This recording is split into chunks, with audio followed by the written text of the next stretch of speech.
महाराष्ट्र आवाज न्यूज. तालुक्यातील वाकीगाव शिवारातील शेतात एका महिलेचा मृतदेह आढळून आल्याने परिसरात खळबळ उडाली होती. घटनेची माहिती मिळताच पिंपळनेर पोलिसांनी तातडीने तपास सुरू करून अवघ्या 2 तासात या खुनाचा छडा लावला. शेतीच्या वादातून पतीनेच पत्नीचा खून केल्याचं पोलीस तपासात निष्पन्न झालं आहे. मृत महिलेची ओळख सुनंदा मोटू चौधरी, वय वर्ष 40, राहणार वावी, तालुका साक्री अशी झाली. पोलिसांच्या माहितीनुसार 9 ऑगस्ट रोजी दुपारी शेतीच्या कारणावरून सुनंदा चौधरी आणि तिचा पती गोटू मनसाराम चौधरी, वय वर्ष 46 यांच्यात वाद झाला. या वादातून आरोपीने पत्नीवर हल्ला केल्याचा आरोप आहे.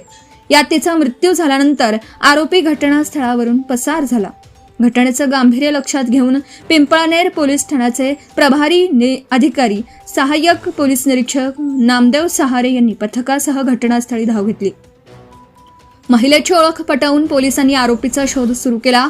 गोपनीय माहिती तसेच तांत्रिक तपासाच्या आधारे पोलिसांनी संशयित आरोपी गोटू चौधरी याला अवघ्या 2 तासात ताब्यात घेतलं.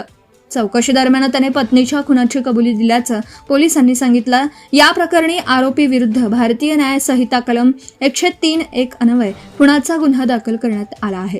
पुढील तपास पिंपळनेर पोलीस करीत आहेत. ही कारवाई पोलीस अधीक्षक विशाल आनंद, अपर पोलीस अधीक्षक अजय देवरे, उपविभागीय पोलीस अधिकारी सुधीर पाटील आणि स्थानिक गुन्हे शाखेचे पोलीस निरीक्षक ज्ञानेश्वर वारे यांच्या मार्गदर्शनाखाली करण्यात आली.